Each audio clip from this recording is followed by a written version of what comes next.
The metallic click of the lock echoed in the sterile silence of the hospital room, a sound that sealed my fate, a sound that imprisoned me with my 6 newborn miracles. My body, still raw from the ordeal of childbirth, trembled not from exhaustion, but from the chilling realization of his betrayal. 6 tiny cries echoed from the bassinets, a fragile symphony of new life that was brutally silenced by the deafening thud of the door. He had just locked me in, not with a key, but with a calculated act of cruelty, a final, devastating act of control that chained not just the door, but my very freedom, forever. My miracle, the birth of our 6 children, was being baptized in his tyranny, a bitter truth that settled in my heart like a stone. My tears, hot and silent, mingled with the cold sweat of fear, a bitter stream against the stark reality of our abandonment. Each tiny cry from my newborns was a dagger to my heart, a constant reminder of the love he had denied, the comfort he had stolen. The world outside was a blur of indifferent faces, and inside, a deeper, more profound cold had settled, a cold that promised a long, arduous journey ahead, a journey I would embark on alone, with 6 innocent lives depending solely on my shattered strength. Subscribe to our channel for more heart-wrenching stories that will make you believe in the power of justice. And don't forget to hit the notification bell so you never miss a new video. Our love story was a carefully constructed illusion, a masterpiece of manipulation painted with broad strokes of charm and subtle hints of control. He was a brilliant but possessive scientist, his mind a labyrinth of complex theories and intricate designs, his reputation as a reclusive genius preceding him. I was a young, aspiring researcher, drawn to his intellect, his vision, his promise of a life steeped in intellectual discovery and groundbreaking innovation. He spoke of our minds intertwining, of our destinies converging, and I, naive and smitten, believed every word. We married in a private ceremony, a union that felt more like an experiment than a partnership, but I dismissed the thought, blinded by the dazzling allure of his world. I was happy, or so I thought. I was living the intellectual dream I had always secretly craved, but beneath the glittering surface, a darkness lurked, a chilling undercurrent of possessiveness that I chose to ignore. He had a temper, a quick, explosive rage that would erupt over the smallest of things, a misplaced beaker, a faulty calculation, a thought that was not to his liking. But he would always apologize, his remorse as extravagant as his anger, his gifts a balm to my bruised spirit. I told myself it was passion, a sign of his intense love for me, a flaw that I could overlook in the grand tapestry of our life together. I was wrong. It was not passion, it was a prelude, a foreshadowing of the true depths of his control, a darkness that would eventually consume us both. As the years passed, the shadows deepened, his control becoming more pronounced, more calculated. He would belittle me in front of his colleagues, his words a constant barrage of insults and humiliations, his laughter a cruel counterpoint to my shame. He would dictate every aspect of my life, from the clothes I wore to the books I read, his jealousy a suffocating blanket that smothered my spirit. I became a prisoner in my own home, a gilded cage where I was his possession, his intellectual property, his to torment as he pleased. When we discovered I was pregnant, not with 1, but with 6, his reaction was not joy, but a strange, almost manic excitement. He spoke of the bravery experiment, of the data it would provide for his research, of the potential for groundbreaking discoveries.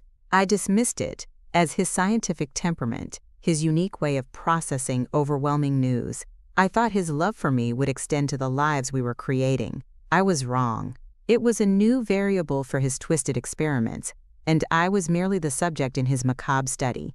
NNTHE pregnancy was a nightmare, a 9-month prelude to the horror that awaited me. He took a perverse pleasure in my discomfort, his jokes about my expanding waistline, and my morning sickness a constant source of amusement for him. He would invite his scientific colleagues over to witness my condition, his laughter echoing in the vast, empty rooms of his laboratory, as I struggled to maintain my composure. He would mock my cravings, my exhaustion, my fears. His words, a constant barrage of insults and humiliations. I tried to reason with him, to plead with him to stop, but my tears only seemed to fuel his cruelty, his laughter growing louder with each sob. I became a recluse, hiding in my room, trying to escape his torment, but there was no escape. He was everywhere, his presence a constant, suffocating weight on my soul. The nursery, once a symbol of hope, became a monument to my despair. The 6 empty cribs, a stark reminder of the lives I was bringing into a world of his making, a world where their mother's pain was a source of endless amusement. The whispers of doubt, once easily dismissed, grew louder, a discordant note in the symphony of my burgeoning motherhood. I told myself it was stress, the immense pressure of providing for such a large family. I clung to the image of the man who had held me, tears in his eyes, promising our football team. But the man who stood before me now was a stranger, his heart a fortress I could no longer penetrate. The grand design was fracturing, and I, alone, was left to pick up the pieces, carrying not just 6 lives, but the crushing weight of a love that was slowly, irrevocably dying. Then came the night of the delivery. The contractions started, sharp and intense, a wave of pain that took my breath away. I called for him, my voice trembling with fear and anticipation. He came to my room, not with a comforting hand or a soothing word, but with a notebook and a pen, his eyes gleaming with a terrifying, unholy joy. "Fascinating," he had said, his voice a low, excited whisper. "The human body's capacity for pain is truly remarkable." The truth, a bitter, icy wave, washed over me. He wasn't just cruel, he was a tyrant, a man who derived pleasure from the suffering of others, a man who saw my pain as a form of scientific observation. The man I had married, the man who had promised forever, was a monster, his true self unveiled in the cruel light of his twisted desires. The grand design of our love story had not just fractured, it had imploded, leaving behind a wasteland of broken promises and shattered dreams. And in that moment, as the contractions grew stronger, I knew that the man I had married was gone, replaced by a stranger, a man capable of a cruelty that would forever haunt my soul. The crushing blow was not just the infidelity, but the cold, calculated indifference with which he delivered it, a final, devastating act of emotional violence that left me utterly, irrevocably alone. And The delivery room became a laboratory of cruelty, a stage for his sadistic observations. He stood by, meticulously documenting my every scream, my every contortion of pain, his laughter a cruel, mocking counterpoint to my agony.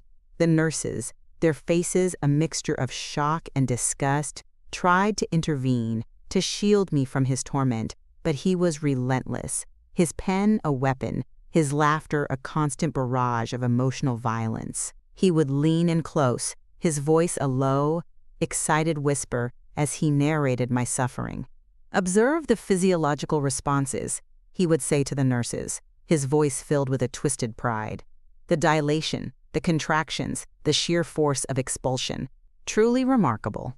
My agony, it seemed, was his experiment, my suffering his greatest work of art. The birth of our 6 children, a miracle of life, was reduced to a grotesque spectacle, a private horror show for his own sick amusement.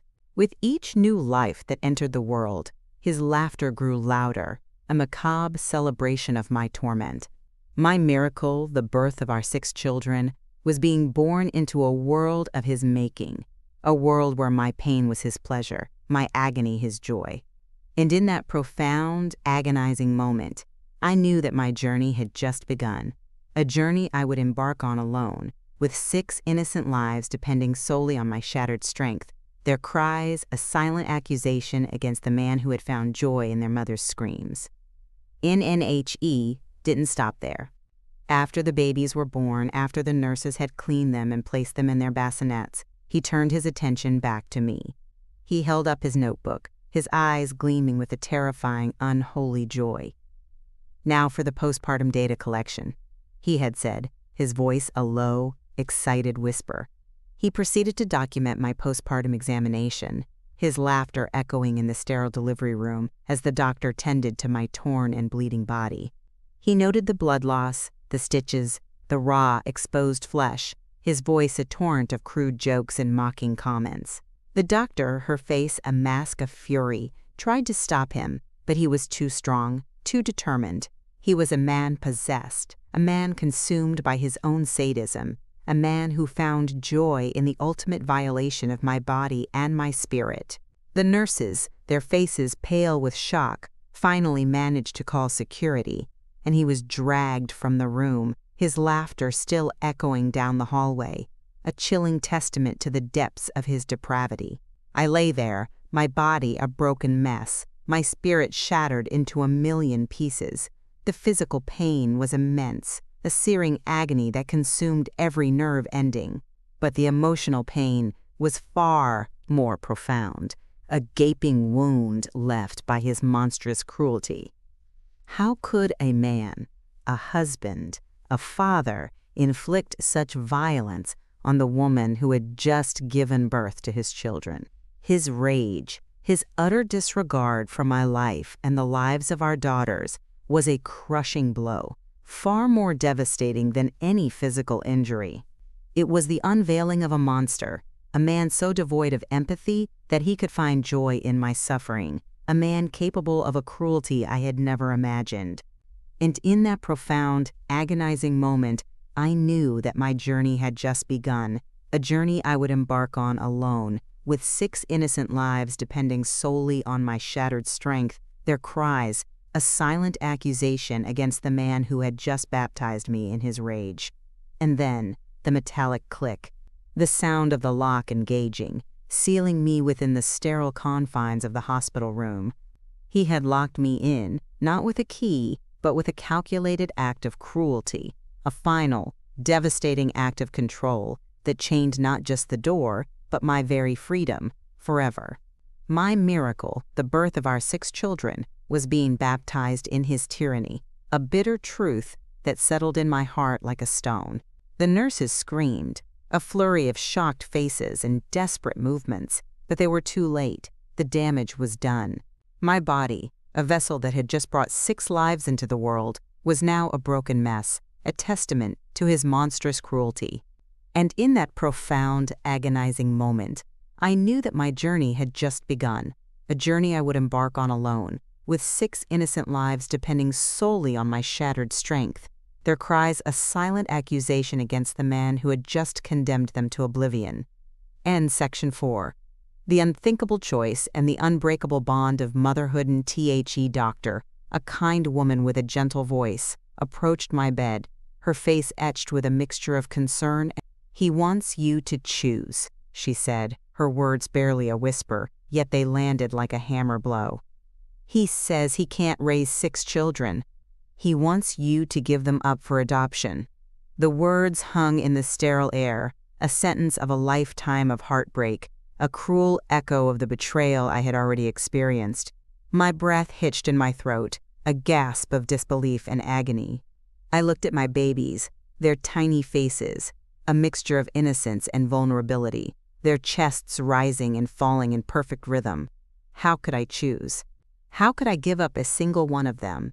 They were a part of me, a part of him, a part of the grand design we had once envisioned.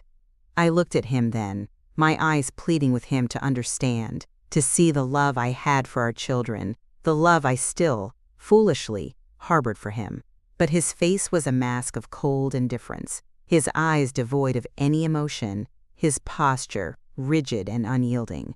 "It's them or me," he said, his voice flat, devoid of any warmth, any humanity.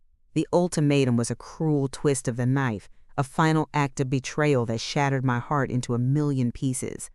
It was a choice he had already made, a choice that revealed the true depths of his selfishness and his utter lack of compassion. He had chosen his comfortable, unburdened life over the lives of his own children, over the woman who had carried them, over the love we had once shared. The grand design had not just fractured, it had imploded. leaving behind a wasteland of broken promises and shattered dreams. And in that moment, as the contractions grew stronger, I knew that the man I had married was gone, replaced by a stranger, a man capable of a cruelty that would forever haunt my soul. The crushing blow was not just the infidelity, but the cold, calculated indifference with which he delivered it, a final, devastating act of emotional violence that left me utterly, irrevocably alone. An NBUT in that same moment, a fierce, unyielding resolve ignited within me, a fire born from the ashes of my shattered dreams. I would not let him dictate my future, or the future of my children. I would not let his abandonment define our lives. I would not let his fear and selfishness cast a shadow over their innocent existence. I looked at my babies again, their tiny hands curling around my fingers, their soft cries, a reminder of the profound responsibility and boundless love that now filled my heart. They were my world, my everything. I couldn't give them up. I wouldn't. I would raise them on my own, with or without him. I would be their mother and their father, their protector and their provider. I would give them a life filled with love and laughter, a life they deserved, a life free from the cold indifference of a man who saw them as a burden. I told him my decision the next morning, my voice steady and strong, imbued with a newfound strength born of desperation and fierce maternal love. He didn't say a word. He just turned and walked out of the room, out of the hospital, out of our lives. He never looked back. He never saw the tears streaming down my face, the tears of a woman who had lost everything and gained everything in the same breath. He never saw the unwavering determination in my eyes, the unbreakable bond that had just formed between a mother and her 6 miracles. He had chosen his path, and I, with my 6 precious children, had chosen mine. And in that choice, a new, stronger foundation was laid, built not on grand designs or whispered promises, but on the unyielding power of a mother's love. And Section 5, the crucible of motherhood and the unseen strengthen, THE, first few years were a blur of sleepless nights, endless feedings, and a constant, overwhelming sense of responsibility. I moved into a small, 2-bedroom apartment, the 6 cribs crammed into every available space, a testament to the beautiful chaos that had become my life. I lived on welfare and the kindness of strangers, my days a relentless cycle of diaper changes, laundry, and the desperate search for affordable food. My hands were perpetually tired, my body ached, and my mind was a constant hum of worry. There were times when I thought I couldn't go on, times when the sheer weight of the world felt too heavy to bear, times when the loneliness was a physical ache in my chest. The silence of his absence was deafening, a constant reminder of the life I had lost, the dreams that had shattered. But then I would look at my children, their tiny faces a beacon of hope in the darkness of my despair, their innocent smiles a powerful antidote to my exhaustion. They were my reason for living, my motivation to be a better person, to fight harder, to endure more. Their laughter, their first steps, their whispered mama, were the fuel that kept me going, the tiny victories that made every sacrifice worthwhile. And I learned to stretch every penny, to make a meal out of almost nothing, to mend clothes until they were threadbare. I became an expert at multitasking, rocking one baby with my foot while feeding another, reading a story to 3 while changing a 4th. My home, though small and humble, was filled with the vibrant energy of 6 growing children, a symphony of giggles, cries, and the constant patter of little feet. The community, initially shocked by my situation, rallied around me with an outpouring of support. Neighbors brought meals, donated clothes, and offered a helping hand whenever needed. Strangers, touched by my story, sent anonymous gifts and words of encouragement. Their kindness was a balm to my wounded soul, a testament to the inherent goodness in humanity that contrasted so sharply with the cruelty I had experienced. I found strength in unexpected places, in the quiet moments of connection with my children, in the unwavering support of my newfound community, and in the deep well of resilience I discovered within myself. I went back to school, my children my constant companions, their tiny hands often turning the pages of my textbooks as I studied late into the night. I pursued a degree in early childhood education, driven by a desire to provide the best possible future for my children and to help other families facing similar challenges.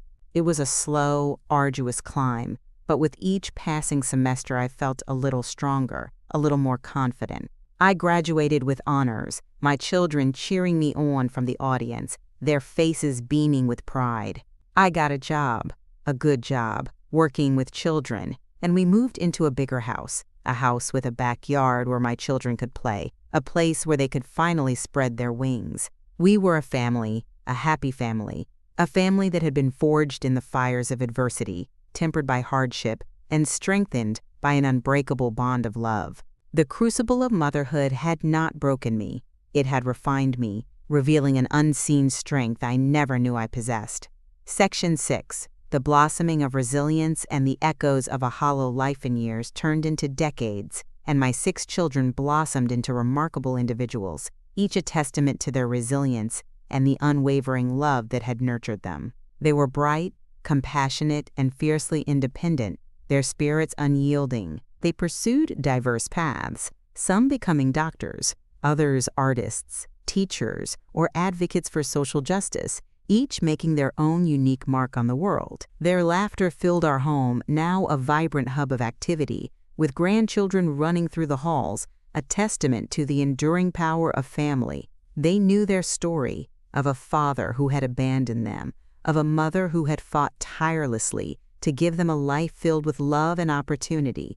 But instead of bitterness, it instilled in them a deep empathy, a profound understanding of the human condition, and an unwavering commitment to justice and kindness. They learned to find joy in the simple things, to cherish genuine connections, and to value the strength of family above all else. They were a symphony of voices, each one strong and clear, a stark contrast to the silenced cries of their infancy. They spoke out against injustice, advocated for the vulnerable, and used their experiences to inspire others. They became a beacon of hope, a testament to the power of the human spirit to overcome even the most profound trauma. My daughters, once silenced by my pain, now used their voices to create a better world, a world where no child would be born into such cruelty, where no mother would suffer in silence. Their resilience was a constant source of pride for me, a living testament to the strength that had blossomed from the ashes of my shattered dreams. The scars remained, but they were now badges of honor, symbols of survival, reminders of the battles we had fought and won. And in their vibrant lives, I found my own healing, my own redemption. The symphony of their voices, once silenced by my cries, now filled my world with a melody of hope and triumph. Occasionally, whispers of his life would reach me, carried on the wind like forgotten echoes. His scientific career, once so promising, had stalled, his public image tarnished by scandals and a profound lack of empathy. He had achieved recognition, but at the cost of his soul, his relationships, his very humanity. He was a man who had sought to control the narrative, but had lost control of his own life. He had no family, no legacy, only the cold, sterile echo of an empty life. He had chosen to discard his own children, and in doing so, he had discarded his own humanity. He had remarried, but his second marriage had ended in divorce, leaving him with no children, no true family. His life, once a grand performance, had become a lonely, desolate stage. He was a man consumed by his own emptiness, his life a hollow echo of what could have been. He had achieved material success, but at the cost of his soul, his relationships, his very humanity. He had chosen fleeting pleasure over lasting love, and in doing so, he had lost everything that truly mattered. He was a ghost, haunting the periphery of a life he had once been a part of, a life that had moved on without him, thriving and flourishing in his absence. The echoes of the past, once painful reminders of his betrayal, now served as a stark contrast to the vibrant, joyful reality of our present. My children, once neglected, were now surrounded by love, their lives a testament to the power of a mother's unwavering devotion. They had built their own legacies, not of fleeting fame, but of compassion, connection, and the enduring strength of the human spirit. The grand illusion he had abandoned had been rebuilt, brick by brick, with love as its foundation and resilience as its mortar. And in that rebuilding, a profound justice was found, not in retribution, but in the quiet triumph of a life well lived, a family deeply loved. In Section 7, The Unseen Justice and the Enduring Legacy, I saw him again many years later at a scientific conference where one of my daughters, now a renowned geneticist, was presenting her groundbreaking research on human resilience. He was a shadow of the man he once was, his once sharp features softened by age and etched with lines of profound regret. He sat alone in the back, a solitary figure in a crowd of passionate innovators. He looked at my daughter on the stage, her voice strong and clear as she spoke of the human spirit's capacity to overcome adversity, and then his gaze drifted to me, sitting in the front row, surrounded by my other children and grandchildren, a vibrant tapestry of love and connection. In his eyes, I saw a flicker of recognition, a pang of regret so deep it almost brought me to tears. He saw the family he had so carelessly discarded, the legacy he had so foolishly rejected. He saw the love, the joy, the connection he had so foolishly traded for a life of solitary ambition. He saw the vibrant lives he had chosen to abandon, and in their success, he saw his own profound failure. He tried to speak, his lips moving silently, but no words came out, only a choked sob that was quickly stifled. He turned and walked away, his shoulders slumped, his steps heavy, disappearing into the anonymity of the crowd. He didn't need to say anything. The justice was evident in the vibrant lives of my children, in the strength of our family, in the unwavering love that had blossomed from the ashes of his abandonment. My miracle had not lost its father. It had simply found a better path, a path illuminated by the unwavering light of a mother's love. Justice, I realized then, was not always about retribution, about seeing him suffer. Sometimes it was about the quiet triumph of resilience, the enduring power of love, the profound joy of a life well lived despite the pain inflicted by others. He had locked the hospital room from outside, but he had failed to chain my spirit. My miracle, once met with chains, had become the fertile ground from which a new, stronger family had blossomed, their lives a vibrant testament to the true legacy of a mother's unwavering love. And in that moment, as I looked at my beautiful, thriving family, I knew that the true legacy was not in the physical scars he had left, but in the unbroken spirit that had emerged from the crucible of pain. It was in the laughter of my grandchildren, the unwavering support of my children, the quiet strength that had carried me through the darkest of times. It was a legacy of love, resilience, and the profound truth that even in the face of the deepest betrayal, the human spirit can not only survive, but flourish, creating a tapestry of life more beautiful and meaningful than any grand design. My miracle, once met with chains, had become my salvation and the enduring testament to the power of a mother's unwavering love. And